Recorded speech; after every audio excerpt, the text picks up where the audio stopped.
Today we have Zoe Crago here with us. She's Program Manager of Nutrition Education and Training. She's also an RD from Broward County Schools in Florida. Welcome, Zoe. Thank you for having me. So, like many other K through 12s, you guys have been feeding kids during this pandemic. And I think it's so great to have to document that and to share with others what's been happening, specifically where you're at. So I thought we could jump right in and start with, how have you been doing the feeding? How did you figure out distribution, and what has been working for you during this time? Well, so initially in March, we began with a model of serving meals Monday through Friday, twice per day, so breakfast and lunch, available to children that are 18 or younger, as well as their adult family members that accompany them. Mhm. But then we did notice that many family members were letting us know that it was challenging to get to the schools, twice a day. It was Yeah. challenging to come every day because of the new hurdles that they had of being able to do online learning at home. Right. So with that feedback, we started making some adjustments, trying some new pilot programs. So we started in 4 schools, serving meals just twice per week, so 5 meals per day, twice per week. And we just had overwhelmingly positive feedback with that program. So, parents said it was so much easier for them to just go twice per week and pick up those meals for their students at home. And it really lessened that load for them. So that's what we've been doing for most of the pandemic, is we've been serving at our 51 sites twice per week, so that our families can stay home, they can stay safe, and it's also more convenient for them to be able to access those meals. Yeah, 51 sites. That is definitely a lot of ground being covered, for Oh sure. yes. It's Oh yes. amazing. So are you at a point now where you're kind of like, oh, like looking, like a little bit of a looking back, like, wow, like we did that, right? It's kind of amazing to me. Mm. At this point, we've served over 1.4 million meals. Ah, amazing. It blows my mind. Yeah, it is. It's mind-boggling, for real.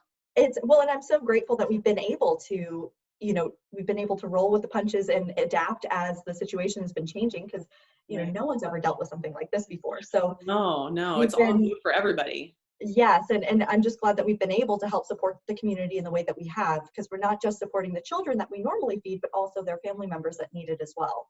Right. So how could you talk a little bit more about how that decision came into play to include all ages, the whole family, and how you're able to do that?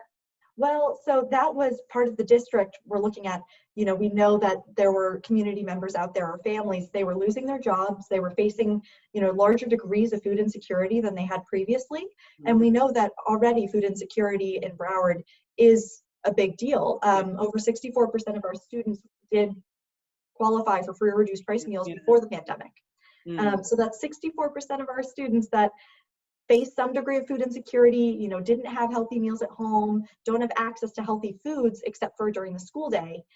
So we knew that's going to be a challenge for most families moving forward. Yeah. And so it was a district decision to not just include children, which we normally service, but also to allow their adult family members who are going to those sites as well to also access meals, just so we can make sure that we're supporting everyone. We want to do the best for our community and be able to support all the children to succeed. So Sure. I think that's that's really awesome. been I really like that. I think it's great that you are able to do that and that you're making it work. Very cool.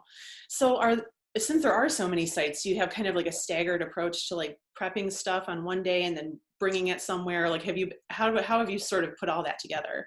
well, so we actually have over 200 sites normally. So with the 51 sites, it's far fewer than we normally have open. Okay. So what we were able to do is we have staff members from all surrounding schools working at these distribution sites. Okay. So that way they can help prepare meals and have it all ready for the day for distribution. So we've been behind the scenes, just like every other industry. There have been challenges with being able to get the food items we need in, get them in a timely manner. We've had to Yeah. constantly adapt our menu to be able to meet the need of the community, but also provide all the food items that, we love to serve.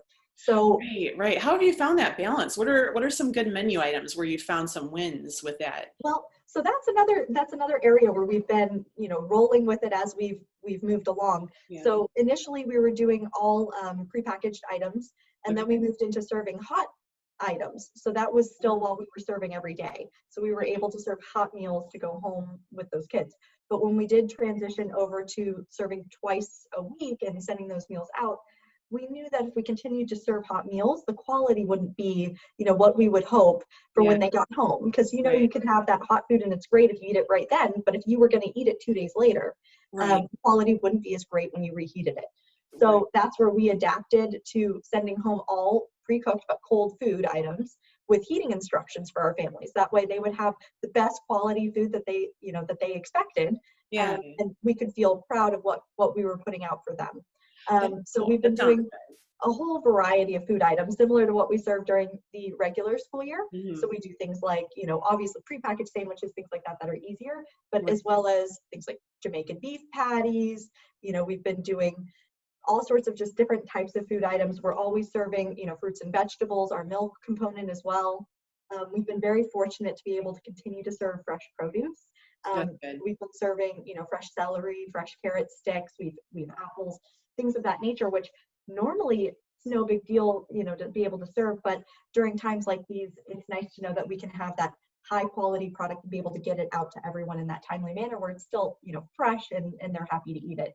Oh yeah, for sure. That definitely sounds good, because especially at a time like this, it's like taking care of yourself with food is so important.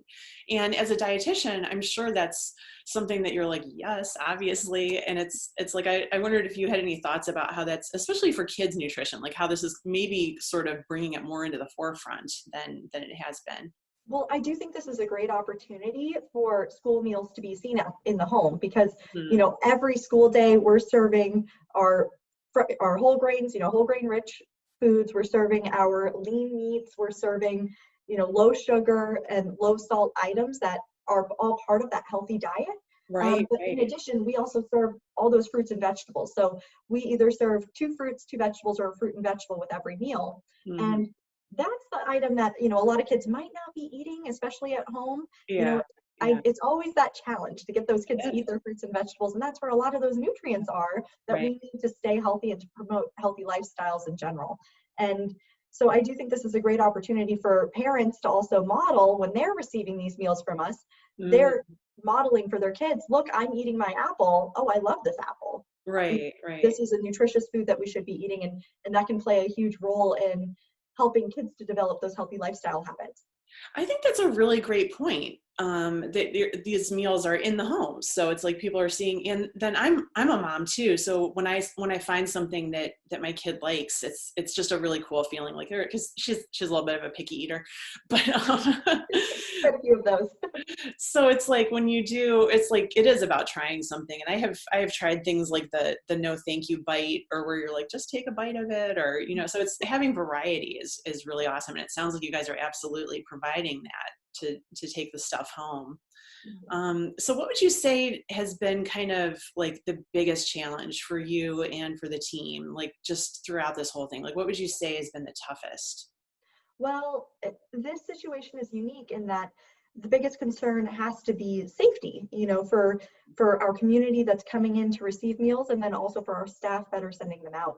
So that's been the most interesting hurdle, because it's so unlike any other situation that any of us have ever really encountered. It's not something that we've seen for sure. Yes, right. So that I think was one of our biggest challenges of, initially we wanted to provide that customer service. We wanted to hand the meals through the windows, things like that, so that we could still give that customer service and interaction component, because that is so important, that human interaction piece.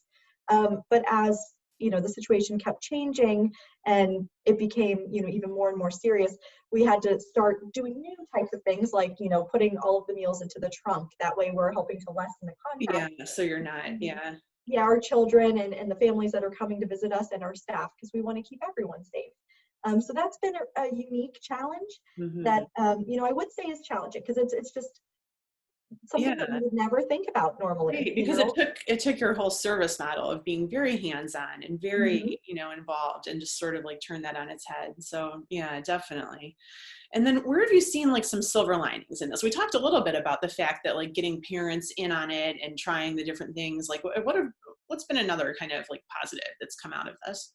Well, I know we've kind of touched on it, but I do think it's a huge positive that, while we aren't normally intended to feed adults, that we have been able to reach out and help the community in that way. That's been a huge silver lining. We have For people sure. coming through to the schools, you know, all the time saying thank you, because they don't have access to those meals right now. They don't have the money to go buy the fresh produce sometimes. They don't have access to it.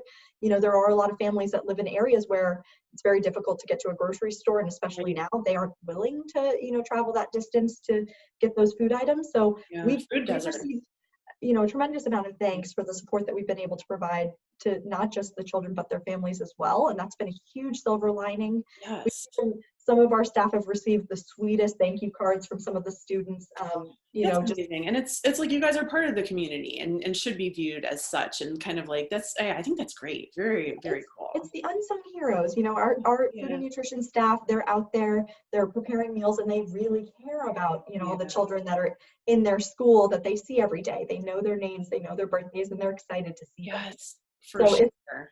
it's been really, that's been a beautiful part of it, is through this, you know, very challenging, difficult time, that there is still that thanks and that connection I to the think community. so. Definitely. And so kind of looking ahead, like how are you guys trying to plan? Because it seems like, I mean, I know here in Ohio, like we don't really have a clear plan of what back to school is going to look like for this new school year. So how are you kind of approaching that? So I know that they're still in the decision-making process for next school year. So Mhm. we're, you know, eagerly awaiting to see what decisions are going to be made so we can continue to adapt to whatever the new Right. scenario is, Right. because we know that we can rise to that occasion. But I love that attitude, because it's like, well, whatever it is, we will do it. So you know, the most absolutely. important thing is making sure that everyone has the meals they need. So whatever needs to happen, we'll be there to do it. Yeah, yeah. But Like if it's in the classroom or in different shifts, or maybe still yeah, taking some of the food out, maybe still some distance learning going on. It's like right. it remains to be seen. We're just going to have to see what happens. Yeah, see what happens. And I know for the summer, we are going to be continuing meal service throughout the summer. Oh, Uh, that's great. yeah, so it'll still be in 50 sites. But now, instead of doing the twice per week model, we're Mhm. going to be transitioning to offering meals once per week. So you come only once per week and receive all the meals for the whole week. That way, you know, Yeah. once again, we want to help make it easy for our families to access the Yeah. meals, because we do know that can be a barrier. You know, if you aren't able Mhm. to physically get to the school to get the meals, then it's not as helpful for you. Definitely. And hopefully now, like as parents are hopefully more are going back to work, they're not going to have the time to stop Right. in. And it's because, yeah, being a working parent, that's having that support is amazing for these parents, I think.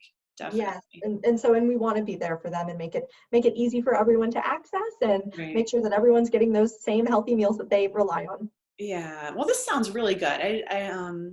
Again, I love your outlook. I love your attitude. I think that these kids are being well taken care of, and we're so proud of what we're doing, what you're doing. You know, we thank you, and I'm going to continue to catch up with you as time goes on. So let's definitely stay in touch. And thanks again for being on the show. That would be wonderful, and thank you for having me. You know, we're really proud of everything that we're doing here in Broward County Public Schools. Our food and nutrition services department, all of our staff, you know, we're very thankful to be able to help contribute to the community and make a positive impact.